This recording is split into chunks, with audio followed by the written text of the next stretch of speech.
Hello and welcome to today's MJ News Digest special report into a book that has been published this year, which is the worst book I've ever read about Michael Jackson, the Jackson family, and makes some really serious allegations, arguably more serious than the allegations that Michael faced during his lifetime.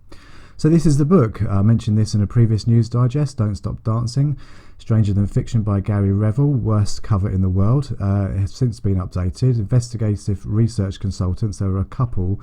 We're going to just do a little bit of research into these people. So one of the researchers is a guy called Frank Burmaster. This is a press release that was released in November 2019. So first of all, Gary Revel is an author, apparently is a singer-songwriter and a screenwriter. Frank Burmaster, who's also worked on this book, is a screenwriter, and it says here in this press release that he is developing movies ranging from a bio on Michael Jackson, Don't Stop Dancing, Stranger Than Fiction. So it's a biopic screenplay based on the book that we'll get into in a moment, as well as numerous true crime scripts. So I'm just including this in here so we've got a little bit of information as to what's going on with this book. So in 2019, obviously it's announced that a screenplay was in the works, but there was also, it's been in the works for quite a few years. This is the IMDb page for Frank Burmaster, and as we scroll down we can see that he's credited as a writer, or he's announced as the writer for Don't Stop Dancing, and we'll just click on that and see what it says about the film. The true story, apparently, of Michael Jackson, based on Gary Revel's personal story, and this was updated in 2017. So this is a few years before that press release. And if you go down to the trivia part, did you know, apparently in May 2018, someone posted that Jodie Foster was in talks to direct this film. Now, I find that highly objectionable. I doubt very much that Jodie Foster has been involved in this film at all, and you'll soon find out once we get into the book. Go on to Gary Revel's Pinterest, and he is tagged Jordan Tate. So now Jordan Tate is writing the screenplay. So Don't Stop Dancing screenplay by Jordan Tate and Gary Neville, based on Gary Revel's investigation into the true story of Michael Jackson. And this pin here, I don't think it mentions Don't Stop Dancing, but it does mention, I think this is all the other things that Gary Revel's worked on with Jordan Tate, something called To Jodie with Love, which is interesting considering they think Jodie Foster is going to be directing. So this is another press release from 2012 regarding Jordan Tate, basically again reaffirming that she is working on the screenplay for the movie. So I think this book, or the manuscript for this book, has been out for quite a while, and they were looking to turn this into a movie even as far back as 2012. On Jordan Tate's blog, this is from 2012. She says she's writing Don't Stop Dancing, Michael Jackson biopic. She's just written 57 pages of Don't Stop Dancing, a new Michael Jackson biopic. And then the Frank press release was from 2019. So it looks like a film is still in the works. So we're going to get into this book now, and I really apologise for bringing this to your attention. This has been absolutely horrific reading this book. As I said, it's the worst book I've ever read, and the allegations in this are absolutely horrendous.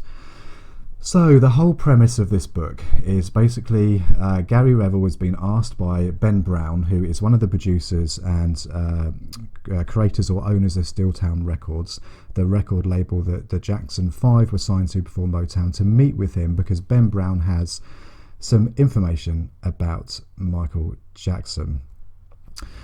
You're going to see why this book is so problematic, and we're going to go into the allegations, and trigger warning, these allegations are absolutely horrendous, and I'll talk a little bit more as this goes on as to how, as the MJ fan, we might be able to do something about this. Okay, so here is the first note from the book that I've highlighted, and I use the word highlighted loosely. So Ben's saying, what if I told you that I was the one who discovered the King of Pop? He says that's not the true story. It's publicly fabricated by Berry Gordy. Michael was discovered in Gary, Indiana by myself and my partner Gordon Keefe. The two of us and a few more of our friends owned a little music label, Steeltown Records. We not only discovered him, but also recorded, pressed and released his first single. Why has no one ever heard about this, says Revel?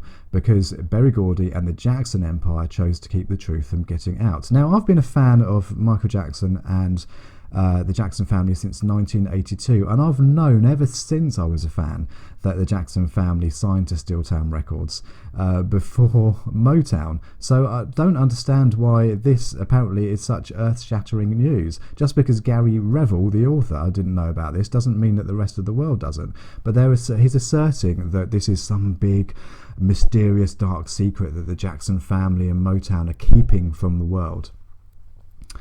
So we go on to our next note.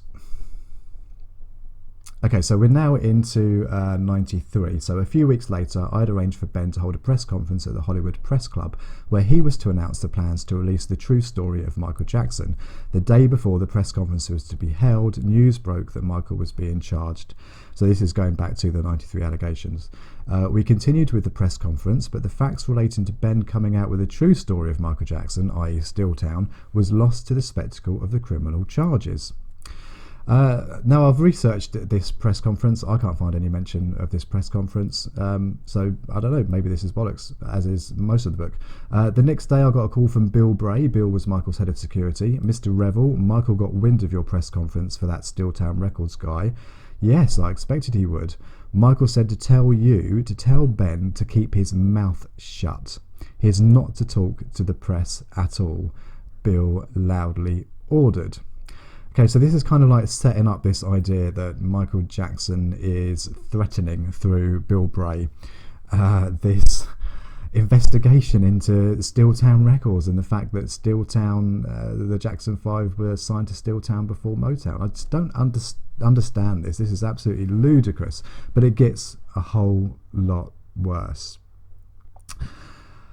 Okay, so this is this next note is basically asserting that Steeltown or Ben Brown is owed millions of dollars by the Jackson family and Motown.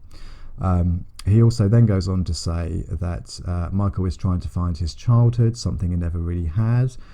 It was stolen from him by Joe and Berry Gordy. I believe if the truth came out and he were able to speak truly and freely about his childhood, then most of his problems would resolve themselves. So not only does Ben have this secret information about Steeltown Records, but apparently he knows all this information about Michael Jackson's lost childhood, and he makes some allegations about some of the things that went on during his childhood, but also leading up to 93. So basically they're saying that if Ben, with his press conference, if the world heard about this, then it would have sorted all of Michael's problems out, and they were basically the saviours of the Jackson family. So our next note is so this is now going back to the Steeltown Records time, and this is during an audition for Steeltown Records. So the Jackson 5 were on stage, and apparently Joe grabs Michael by the arms and turns him towards the audience and says, "You see that big mean white man out there?" "Yes sir," Michael said timidly. "He has a gun in his belt. He said if he don't see you dancing when you sing, he's going to blow your brains out. You hear me, boy? Now you get out there on that stage and sing your heart out, and God help you if you stop dancing. Just listen now. Don't stop dancing." Now we know that Joe Jackson is very controversial, the way he brought up his children and the way he built the Jackson family empire, if you like.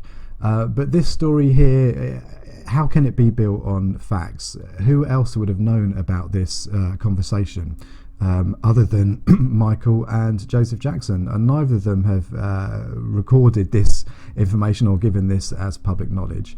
And this is something that Gary Revel does. And I think the reason why he's put this story in is to try, because the book is called Don't Stop Dancing. So it's his way of suggesting that this is what the book is based on, Joe Jackson and the way he treated his children. Okay, so this next bit is quite serious. So what about the doctor story, the doctor that sexually molested Michael, according to Revel? So Brown says they started playing lots of clubs and often would be in motels, hotels, or a friend of a friend's house, staying over in the town they were booked in. On one occasion that both Gordon and I know about, Michael was at someone's home and was sexually molested by a local MD. That was the first time, but sadly it happened many more times by many other men after that. I grimaced, shaking my head. Damn, for some strange reason I am not surprised, but still it gives me a very disturbing, hurting feeling. And then Brown says, I've had to live knowing these things and not able to do anything about it. I saw Michael slowly withdraw into a world where he wasn't sure what was real and what wasn't. He had to pretend those things which felt dirty and uncomfortable weren't natural and accepted by all. Deep down, he must have known, but just pushed those feelings deeper and deeper inside. And then Revel says, okay, let's try to move on. Did the record sell? I mean, this is just absolutely ludicrous. Yes, there has been rumours, there's been allegations that perhaps Michael Jackson was molested as a child, but that was Michael's story to tell, and Michael never told that story. So we have to assume that this story is incorrect. This isn't Ben Brown's story to tell, this isn't Gary Revel's story to tell, so we can class this as a completely made up piece of fiction. But it then goes on to talk about nightmares, and it seems that Revel has put this thing in to anchor this point of Michael having nightmares, and at some points during the book Revel goes into great detail of what these nightmares were, as if he was in Michael's head. As far as I know, and being a fan for years, since 1982, of Michael and the Jackson family, I can't remember reading or seeing or listening to any kind of interview where Michael was talking about nightmares. So again, that's something else that's been completely made up. Okay, so some weeks later I have an appointment to meet with, now this is the most serious allegation that is made in this book, and I'm absolutely livid with this. Some weeks later I have an appointment to meet with Gordon Keith. He has sent me a request to open another investigation into the Jackson family's illegal dealings. He believes they caused the murder of one of his sons. Now, I'll just repeat that. Gary Revel, the author, has published a book accusing the Jackson family of murder. Now, I will be getting in touch with Jackson, and and I'm going to speak a little bit later on as we go on about how you can get involved as well to try to get this book off the internet. And with an allegation such as that, perhaps something legal needs to be done.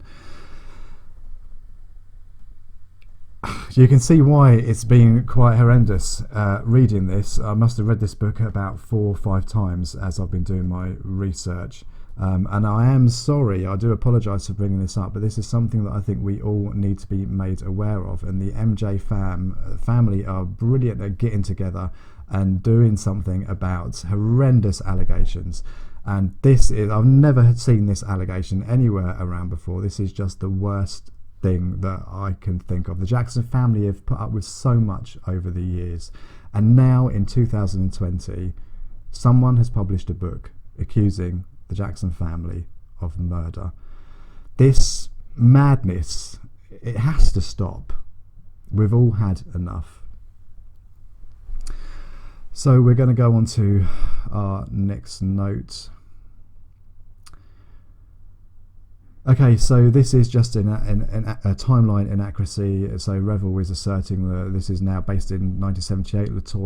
Michael and LaToya living together in the apartment in New York City while Michael is filming The Wiz. And during this time, they have a conversation about the animated thing we're doing, the Jackson 5 television show. Well, the Jackson 5 animation, the animated television show was in the early 70s. It certainly wasn't in 1978. So again, this is just is it picking holes?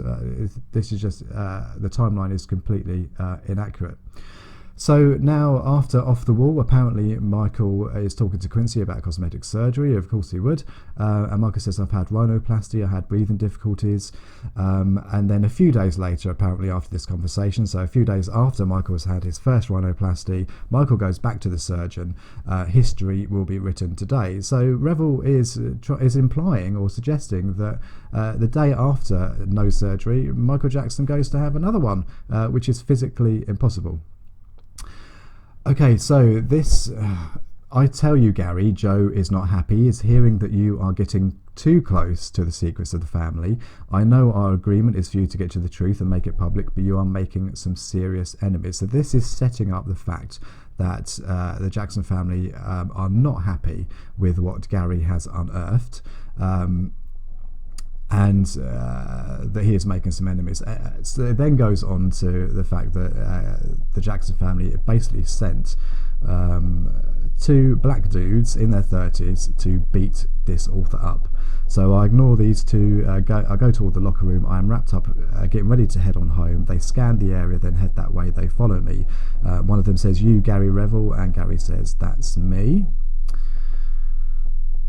You just keep Brown's mouth shut. Michael don't want him talking to Joe either. You got that? Or what? My look tells him I don't threaten easily. The one not talking rushes me and swings. He's an amateur. I easily duck under the wide left hook, then slam my open palm to his nose. And that's all in quotation marks, which is grammatically incorrect. The first has found a towel and wiped the blood off his face. He rushes me again. This time I grab him by the throat and squeeze. "Okay, let's do this. You go back to the jackass that sent you and tell him to come take me on himself." Michael will not be happy about this. Neither will Bill Bray. Yeah, I'm not always happy either. So again, this is implying that Michael Jackson has sent thugs or whoever to beat somebody up. So this is accusing Michael Jackson of violence or threats of violence. This book is a complete work of fiction, but it could do some real damage, I guess. I mean, you just can't put those kind of allegations out. We'll go on to our next note. Okay, so here we are.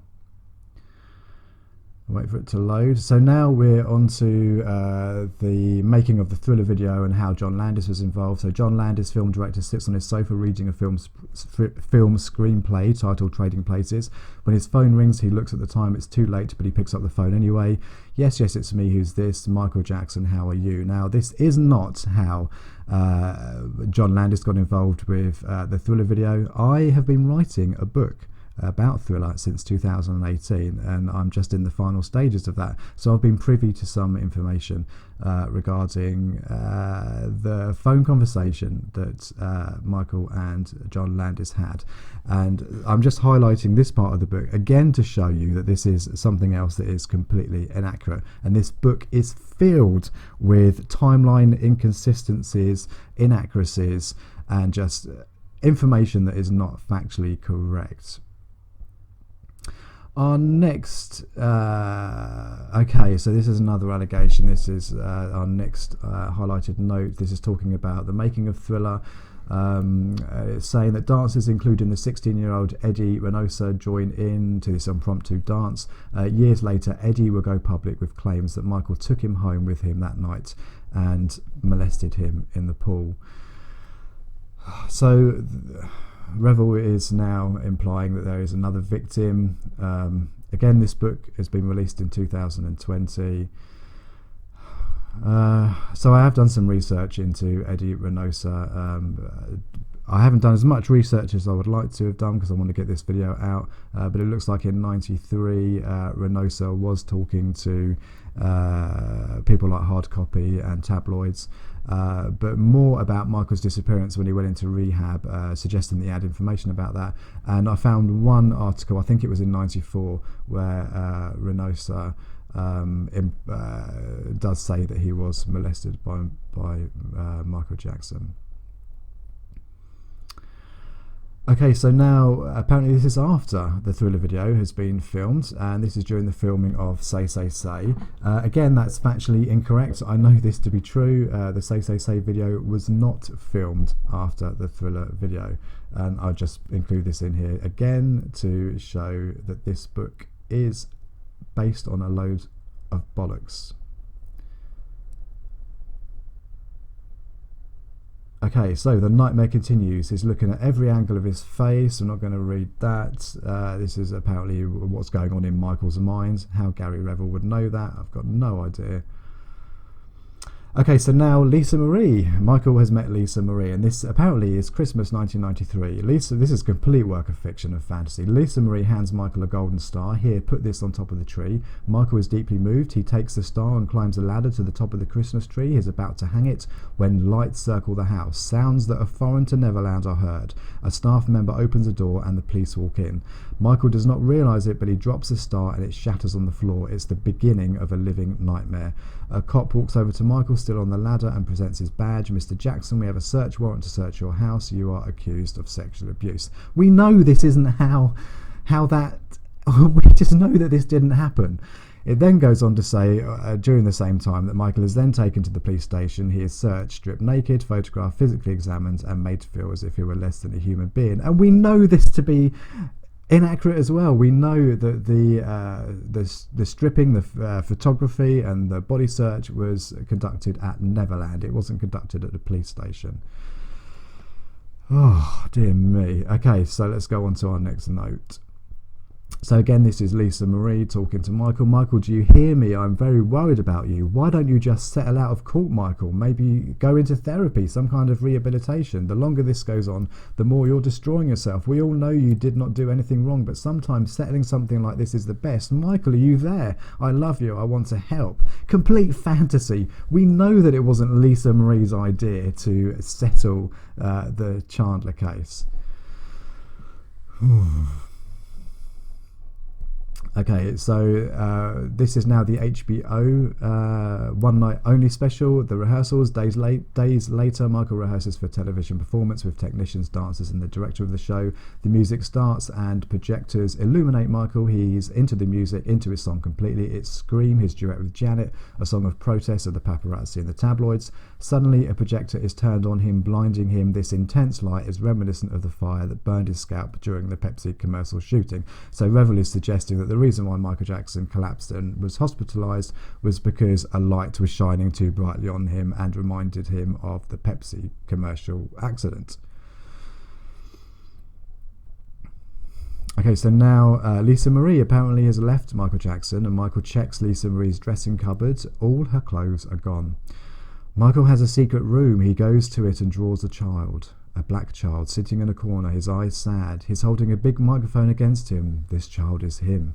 The drawing reads, "Don't you judge me, try hard to love me. Look within your heart, then ask, have you seen my childhood?" Now we know that this drawing was Michael drew this picture before the History album even came out, but according to Gary, Michael drew this drawing while he was hiding in a closet to get over the fact that Lisa Marie had just left him. Absolutely ridiculous. Okay, so another thug apparently has been sent and is now threatening again, saying you've been flapping your lips around town, asking questions. Ben Brown is still shooting his mouth off too. Revel says, look, I ain't in a good mood tonight. If you know what's good for you, you'll be going your way. And this thug says, we heard you had an attitude. And Revel says, just go back to your master and tell him to shove it. I don't care who it is, Bray or even Michael Jackson. So Revel is now painting this picture that Michael Jackson is some kind of criminal mastermind, still sending thugs to fight his own battles and to shut Revel up about this Stilltown record. It's just absolutely ridiculous. Absolutely ridiculous. Our next note, must we go on? We're nearly at the end. Okay, so I think this is the end. Okay, so this is Vindication Day. So this is after Michael's been acquitted of all of the counts, the 14 counts. So this is Vindication Day. Michael moves towards a dark car. He briefly raises his hand to greet the crowd who's been supporting him. He has no desire to live, but he must go on. Michael gets up on top of the SUV, raising his arms to the crowd. He doesn't. He didn't do that on Vindication Day. Let me just go back and check, see if there are any more notes, but I think this is it. The book does go on, it's quite a short book, but the book does go on covering the rest of Michael Jackson's life apparently, but no, that is the last of the notes. Okay, so just to recap, this book is, number one, don't read this book. It's available on Kindle Unlimited for free, but don't bother. I've read it, so you don't have to.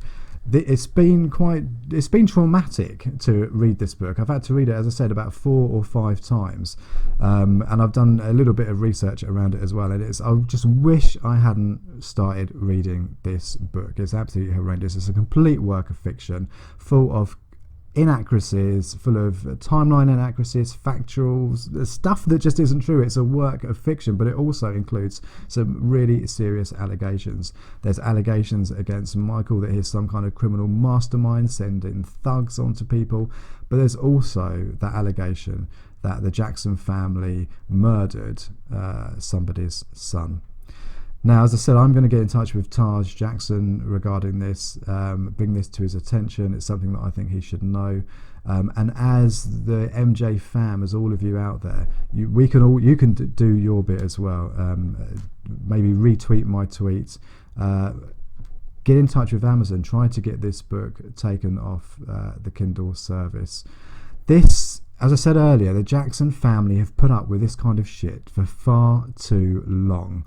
It's now 2020. Enough was enough years ago, but really, this kind of bullshit has to stop now.